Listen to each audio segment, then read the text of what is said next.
por ello ya iniciamos hoy nuestro show de La Brújula, una producción en conjunto entre Voz y Canela News, donde les estaremos llevando, como siempre, las opiniones de diferentes analistas de norte a sur y de este a oeste de Estados Unidos. Yo soy Verónica Silveri. Recuerde que me puede encontrar como @VerónicaSilveriP en todas las plataformas digitales. Empezamos.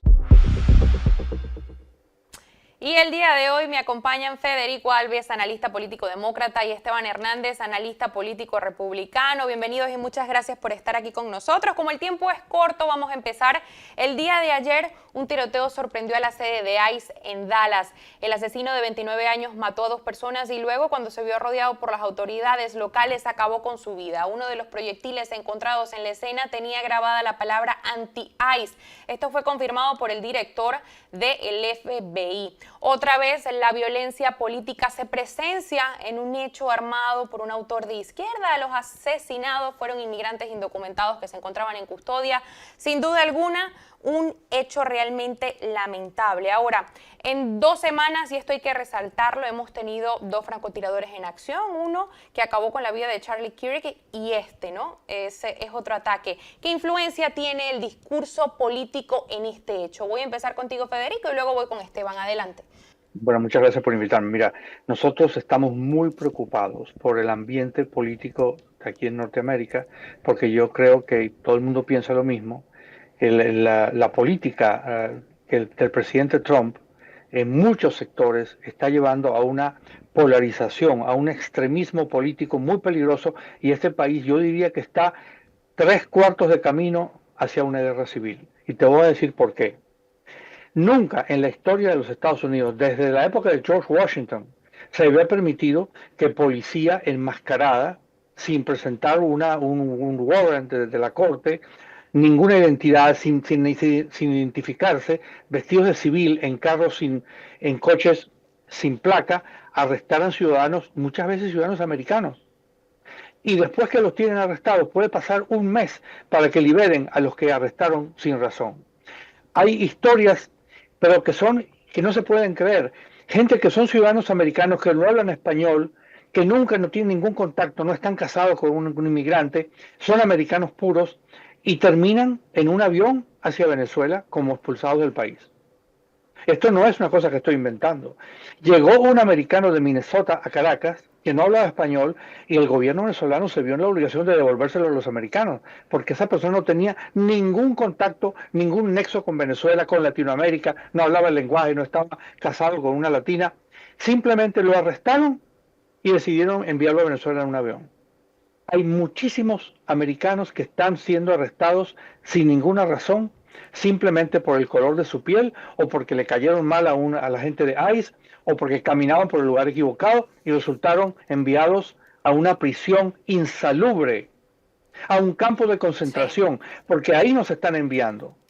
Entonces yo creo que esto está llevando a los Estados Unidos a un momento muy peligroso, en donde la gente, los americanos, no los inmigrantes, porque nosotros somos gente extremadamente pacífica, los mismos americanos van a declarar una guerra de liberación y van a empezar entonces a enfrentarse con la gente de las fuerzas federales. Y a quién sabe hasta dónde llegará esta tragedia. Esteban, adelante. Mira, lo primero es que diga el nombre de la persona que ha sido deportada. Estoy buscando acá en vivo que mencionaste eso, ni un solo medio lo reportó. Yo dudo mucho que cualquier medio de comunicación, sobre todo entendiendo los que no son tan afines o tan amigables con la administración de Donald Trump, si hubiesen evitado la fiesta, ¿no? Que hubiesen hecho si en serio hubiesen deportado a un ciudadano americano de Minnesota, que repito, dame el nombre por lo menos, porque acá no veo absolutamente nada en los medios de comunicación. ¿Tienes el nombre? El programa te envío un email. Bueno, al terminar el programa, ok, no tienes el nombre en los momentos, No, está bien, uno no tiene que aprenderse los nombres, pero independientemente, ni un solo medio de comunicación ha reportado eso. En segundo lugar, es que están deteniendo a ciudadanos americanos. Esto pasaba cuando Obama, cada vez que se hacen redadas, siempre cae alguno en esa redada y luego es liberado, y no un mes después. Tampoco hay ningún reporte de ningún medio de comunicación hablando de que los hayan liberado un mes después. Pero respecto al tema de la violencia política, acá lo que hay que ver es precisamente los mensajes que se han venido dando. Tú preguntabas, Verónica, si tiene que ver algo con la narrativa que se ha venido impulsando, y yo parto de algo excesivamente básico. Si yo llego a acusar, por ejemplo, y lo pongo como ejemplo y lo aclaro para que no haya ningún tipo de dudas, a Federico de ser un nazi, alguien que después agreda a Federico va a decir yo estaba haciendo algo heroico. Acá estamos hablando de que ICE, que son precisamente la policía migratoria, los oficiales que se encargan de hacer cumplir las leyes migratorias de este país, están siendo acusados directamente como ser la policía, la Gestapo, ¿no? De Donald Trump, es decir, la policía nazi. Eso lo ha dicho Tim Walz, eso lo ha dicho la señora Yasmin Crockett, dijo que esto era una especie de los nuevos esclavistas. Y no conforme con ello, Federico hace una pregunta que yo creo que es muy importante, porque ellos andan enmascarados. Evidentemente, en un país normal, absolutamente nadie quiera los cuerpos de seguridad enmascarados, porque en teoría uno tiene que tener confianza a las personas que están llamadas a darnos seguridad. Pero acá lo que estamos viendo es que ha habido cualquier cantidad de abusos. La gente publicaba sus rostros, sus direcciones, sus familiares, y los terminaban acosando y agrediendo incluso en sus hogares. Estamos hablando de que las agresiones a los funcionarios de ICE aumentaron en un 1000% desde que justamente regresó Donald Trump a la Casa Blanca, y eso no va a venir a decir que es motivado por Donald Trump, porque los que están agrediendo son precisamente los del otro lado. Ahí lo tienen incluso en el mensaje. No conforme con ello, estamos hablando de que el tirador parece que quiso copiar un poco el asesinato de Charlie Kirk, porque ya le hicieron una búsqueda de las cosas que había buscado en internet, y entre ellos estaba precisamente lo del asesinato de Charlie Kirk, y bueno, quizás por eso también puso entonces esos mensajes en las municiones. Acá lo que tienen es que dejar de usar una narrativa incendiaria de algo que es totalmente traído de los cabellos, así que no tiene ningún tipo de sentido decir que la culpa de que estén agrediendo a los conservadores es de Donald Trump, cuando justamente la violencia viene del otro lado. Es decir, yo pego un puño y la culpa no es de yo, no es mía porque, por pegar el puño, sino tú porque atravesaste la cara. Eso no tiene ningún tipo de sentido y viene alimentado por una narrativa incendiaria y sin ningún tipo de sentido, absurda, por parte del liderazgo demócrata. Ahora voy a agarrar tus primeras palabras, Esteban. Palabras como Hitler, nazis, autoritarios son pronunciadas por los demócratas para describir a los republicanos. Voy a decir esto y a reafirmarlo. No decimos que al contrario no existan calificativos, siempre existen calificativos, pero los hechos y más en estos últimos meses nos dan a ver que estos son los que reciben las balas, ¿no? Los últimos que nombramos. Federico, ¿tú ves al Partido Republicano de esa manera o crees que, bueno, que los demócratas están equivocados? Y te voy a agregar qué tanto influye este tipo de discurso a todo lo que está sucediendo en la actualidad. Es que mira, no hay que imaginarlo, no hay que suponerlo. Es una cosa directamente verbatim. El Stephen Miller, el asesor de Trump, que es el ideario de toda esta política, dio un discurso hace 2 días en donde se copió. Los especialistas consiguieron frases completas, pero no una, sino muchísimas, de los discursos de Joseph Goebbels. Y él es judío. Sin embargo, copió todas las frases de Joseph Goebbels, una por una. El enfrentamiento entre el bien y el mal, o sea, prácticamente dio una clase de nazismo. El asesor de Donald Trump. ¿Cómo no vamos a decir que es una réplica del régimen nazi? ¿Tú estarías de acuerdo, Federico, con quitarle la vida a Stephen Miller? No, nada que ver, absoluto. Entonces, hablar con él y mandarlo a la iglesia. Entonces tú estás diciendo que él es nazi, pero no estás de acuerdo con quitarle la vida a un nazi. Yo esa parte nunca la he entendido. Nadie. La vida es sagrada. La vida es sagrada porque yo soy católico y respeto el derecho fundamental a la vida. Nadie, ni siquiera Hitler. Si tú me pusieras hoy en día, me mandaran el túnel del tiempo a Alemania y me ponen frente a Hitler con una pistola, yo no lo disparo, porque el que tiene que tomar Voy a tener que interrumpirte, Federico. Llegó el momento de hacer nuestra primera pausa. Al regreso van a poder, por supuesto, seguir comentando todo este asunto. Usted que nos está viendo, no se mueva, que ya volvemos.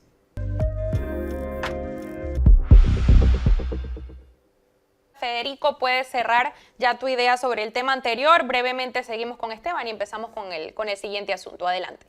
Fundamental que yo rechazo del Partido Republicano, del ala MAGA, porque hay gente muy seria en el Partido Republicano que no piensa en ninguna cosa de estas, es la tesis del White Race Replacement. Ellos asumen, hasta Stephen Miller, que es judío, que los demócratas estábamos trayendo gente de color para que votaran por nosotros y bajar el porcentaje de la clase blanca dentro de los Estados Unidos para conservar el poder indefinidamente. Eso se llama el White Race Replacement Theory. Y nosotros rechazamos por completo eso. Primero, que nosotros no tenemos ni la más remota diferencia de raza entre los ciudadanos. Para nosotros una persona de color o de un marrón vale lo mismo que un blanco, y hay muchísima gente blanca dentro del Partido Republicano, bueno, el presidente Biden y muchísima gente que ha superado el problema racial y son blancos, pero son gente normal, como nosotros somos. Entonces, la teoría, esa teoría es una teoría nazi. Y la misma teoría la aplicaron en la Alemania de Hitler con los judíos. Ellos decían que la población judía había que expulsarla porque ensuciaba a la raza aria. Era como una gota de tinta dentro de una leche blanca. Entonces, eso es la definición del nazismo. Señores, cuando ustedes escuchen la teoría del white replacement, eso es nazismo. Y hay que llamarlo como es. Para eso están los libros. Bueno, Adelante. a mí me llama la atención, sí, a mí me llama la atención que Federico, si tuviese la oportunidad de evitar el nazismo en ese escenario hipotético que nos inventamos, él la evitaría, ¿no? No abordaría eso. Es decir, si estuviese en sus manos salvar 6 millones de judíos que justamente fueron masacrados, ¿no? Por Adolfo Hitler, él no lo haría. Pero bueno, independientemente de eso, acá lo que se está hablando cuando se habla precisamente de que se han traído personas, ¿no? Para afectar las elecciones, no es que si por el reemplazo de la raza, no. Basta con ver el sistema de los Estados Unidos y basta con ver lo que los demócratas han hecho con la famosa ciudad de Santuario. Incluso lo digo yo como inmigrante, porque a mí no me pueden decir que yo soy blanco, bueno, que quizás por el tono de piel, pero fíjate cómo hablo español, tengo un acento bastante fuerte cuando hablo inglés. Y eso, a pesar de eso, yo no tengo ningún problema con admitir la verdad, que es que efectivamente los demócratas estaban trayendo un montón de personas. ¿Para qué? Para que los contaran en el censo y de esa manera poder tener más colegios electorales y más congresistas en los estados que evidentemente son santuarios, que son afines a romper las leyes migratorias de este país, Federico. Entonces, más allá de toda esa narrativa de que tú uses a la ligera el término nazi, que por cierto, nazi significa nacional socialismo. Yo no creo que acá alguien tenga la valentía, por utilizar un término, de llamar a los republicanos nacionalsocialistas, cuando más bien siempre los acusan de estar a la derecha. Entonces eso no tiene ningún tipo de sentido y de una u otra manera, el admitir que se está utilizando la inmigración como un arma política, eso no te hace nazi, lo que te hace realista. Y les decimos a nuestros espectadores, por supuesto, que comenten sobre este tema. Ya llegó la hora de pasar al siguiente asunto. Tras el escándalo de la salida del aire momentánea de Jimmy Kimmel, los demócratas alegaban una violación de la libertad de expresión por parte de la administración Trump, algo que pareciera que quedó vacío después de la vuelta al aire por parte de Disney, pero no de Sinclair ni de Nexstar. Ahora, se confirma esta semana que YouTube y Google censuraban a personas que afectaban las narrativas de la administración Biden. Allí lo estamos viendo. Esteban, me voy a quedar contigo y después sigo con Federico. Si comparamos los dos casos, en verdad, ¿dónde consideras que se vio violada la libertad de expresión? Kimmel volvió al aire, pero compañías privadas prefirieron dejarlo fuera. Esto también hay que recalcarlo. Pero con Google y YouTube tuvo que haber presión de esta administración para declarar que sí hubo censura impuesta por la administración anterior. Adelante. Mira, lo primero, y acá yo lo he repetido en diversas oportunidades, hay que entender bien la primera enmienda. La primera enmienda protege todo tipo de discurso, menos dos cuestiones: difamación e incitación directa a cometer actos violentos. Todo lo demás está protegido bajo la primera enmienda. Habiendo dicho eso, no se puede considerar censura cuando una empresa privada toma de manera unilateral alguna decisión. Por ejemplo, si yo el día de hoy digo algo que no te gusta a ti, Verónica, o Federico dice algo que no te gusta a ti o que no le gusta al equipo de producción, ustedes están en toda la libertad de no invitarnos más nunca a este espacio y eso no se considera censura. Acá estamos hablando de que la propia ABC dijo que habían sacado a Jimmy Kimmel por los comentarios que hizo a propósito del asesinato de Charlie Kirk, ¿no? En gran medida cuando dijo que el asesino era un individuo MAGA, entonces después salió ahora a disculparse. Y en gran medida también se había dicho que había sido por las presiones de Sinclair y de Nexstar, que son justamente las filiales que tienen más de 60 estaciones que justamente divulgan entonces todo el contenido de ABC matriz, ¿no? Por así decirlo. Entonces, si ellos de manera corporativa tomaron una decisión, eso no es una violación a la primera enmienda. Tengo muchísimos ejemplos. En el propio ABC sacaron a la señora Rosenberg cuando Michelle Obama y Barack Obama llamaron a Bob Iger, el CEO de Disney. Eso sí es una violación a la primera enmienda porque es presión desde el gobierno que se está haciendo, no desde la empresa privada. Si no vamos a empresa privada, tenemos otro. Por ejemplo, en Univision votaron a un individuo que comparó a Michelle Obama con haber trabajado en el planeta de los simios. A él no lo votaron por presión del gobierno, sino por una decisión corporativa. Eso no fue una violación a la primera enmienda. Entonces, como muchos de estos casos se pueden seguir explicando, y fíjate algo, tanto que estuvieron llorando por el tema de Jimmy Kimmel, que era una violación, que la censura, que esto, aquello, pero no han dicho ni pío por el simple hecho de que 4 senadores demócratas están utilizando sus cargos, sus puestos políticos, su cargo de elección popular y su poder para ahora arremeter en contra de Sinclair y de Nexstar, que de manera unilateral han dicho no queremos seguir difundiendo lo de Jimmy Kimmel. Elizabeth Warren es la que está liderando brevemente, eso. Esteban, y tú no me puedes decir, sí, y tú no me puedes decir a mí que bueno, censura es cuando el gobierno presiona, pero solamente si el gobierno es republicano. Y acá ya se dictaminó que la Casa Blanca no tuvo nada que ver con la salida de Jimmy Kimmel. Lo que queda de tiempo es Bueno, tuyo, Federico, adelante. bueno, miren, señores, yo voy a citar a un senador republicano, Ted Cruz, de Texas. O sea, que no es que yo, que a mí se me ocurre, no, no. Ted Cruz dijo muy claramente que eso fue un gravísimo error porque la FCC no puede llamar a un medio para que voten un comediante. Está Eso es una manipulando la violación cita, descarada. Federico. Ted Cruz lo que dijo fue rechazo a las Esteban, declaraciones de Brendan Carr. No, pero es que estoy arreglando lo que vamos está a diciendo. escuchar a Federico. Yo también estoy de acuerdo con lo que dijo Ted Cruz, Federico. Pero di bien lo que dijo Ted Cruz. Ted Cruz dijo rechazo a las declaraciones de Brendan Carr. Yo también las rechazo. Él no dijo que la Casa Blanca fue la que presionó. No Esteban, manipules. Federico.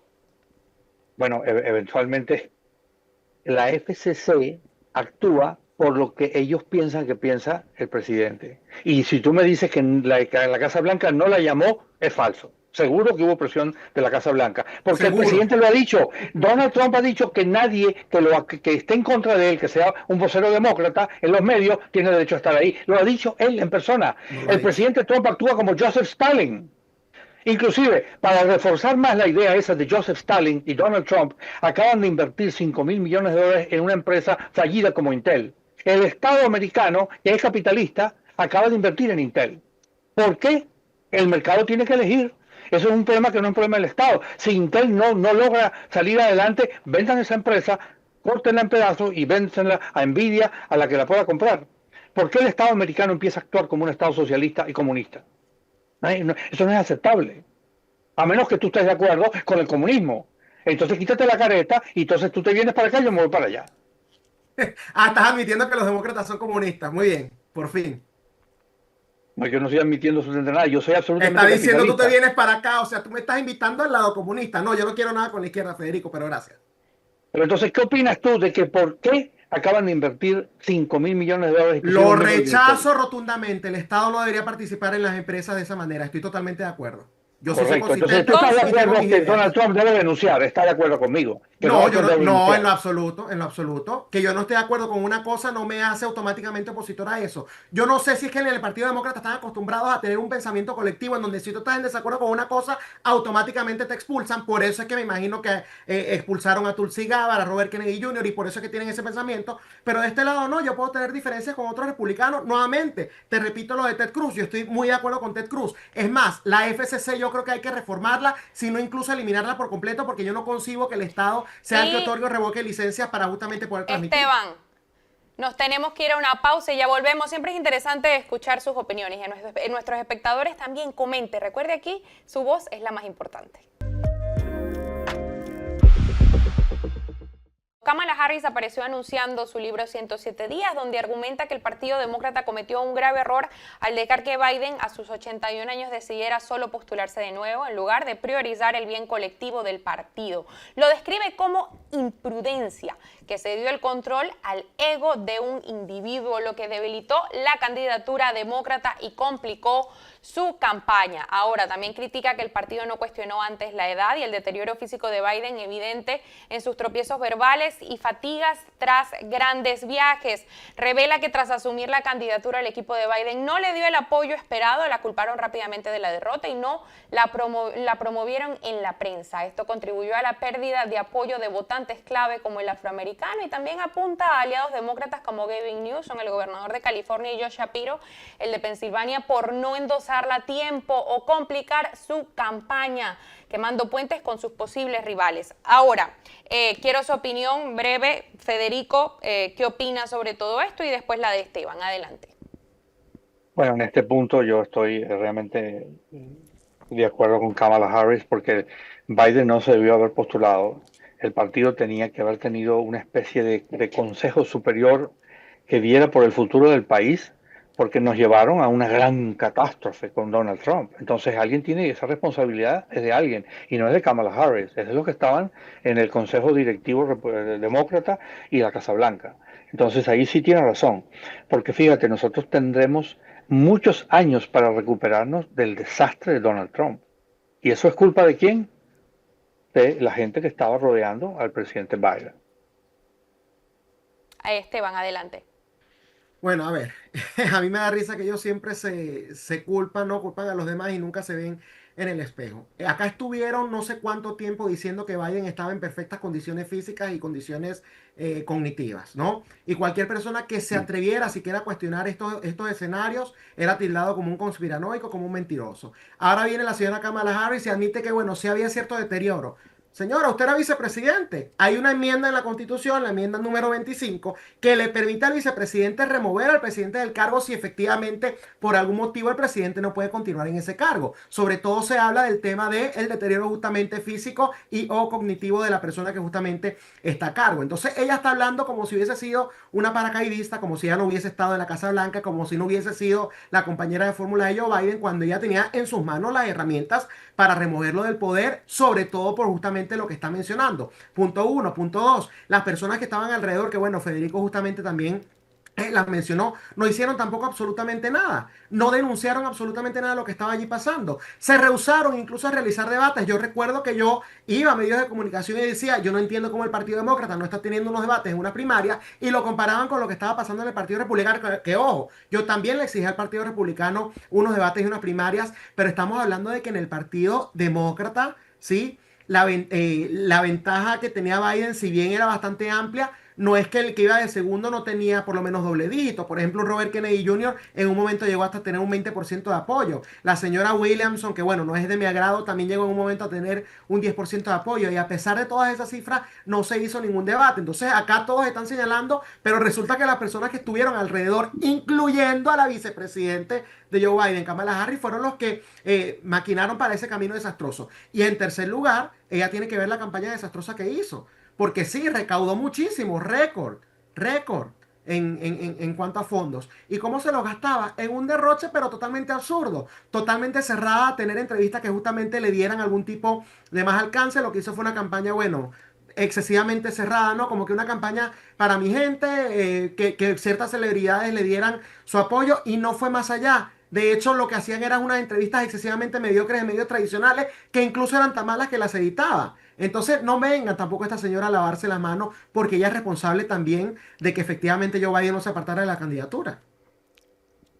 Federico, voy contigo que nos queda un poco de tiempo. ¿Quién es el futuro del Partido Demócrata, ¿no? Y te Bueno, pregunto a eso justamente quería por el referirme. sujeto, no cuál. ¿Quién es el futuro del Bueno, partido? yo creo que está muy claro, y yo lo voy a decir con toda confianza, el próximo presidente de los Estados Unidos es Gavin Newsom, el gobernador de California.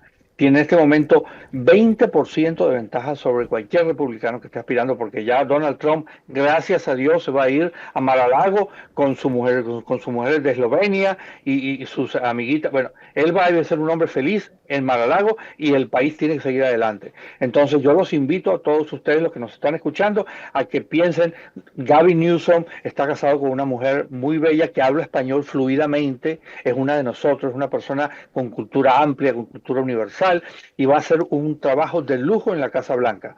Yo pienso ir a la juramentación de Gavin Newsom ese día, aunque llueve, truene o relampaguee. Esteban, tu opinión. Brevemente, que me quedan 40 segundos. El Partido Demócrata no tiene por los momentos liderazgo. Ya veremos qué es lo que va a suceder, bueno, en el proceso de primarias. Estamos hablando de que las encuestadoras, dependiendo a cuál le preguntes, en unas ponen liderando a Gavin Newsom, en otras ponen a Ocasio-Cortez, en otras ponen a Newsom de cuarto y ponen por encima de él incluso a individuos como Bernie Sanders, que bueno, ya yo creo que con la experiencia de Biden, y yo no creo que la gente esté tan dispuesta a irse con alguien de esa edad tan avanzada. Pero el Partido Demócrata está totalmente desarticulado. Newsom lo único que está haciendo, que medio le ha funcionado, es justamente copiar el estilo de Donald Trump, que tanto critican los demócratas a través de redes sociales. Entonces, ese ha sido hasta ahora su mayor logro. Burla, nada más. Nos Él no vamos. está copiando el estilo de Trump. Lo está copiando.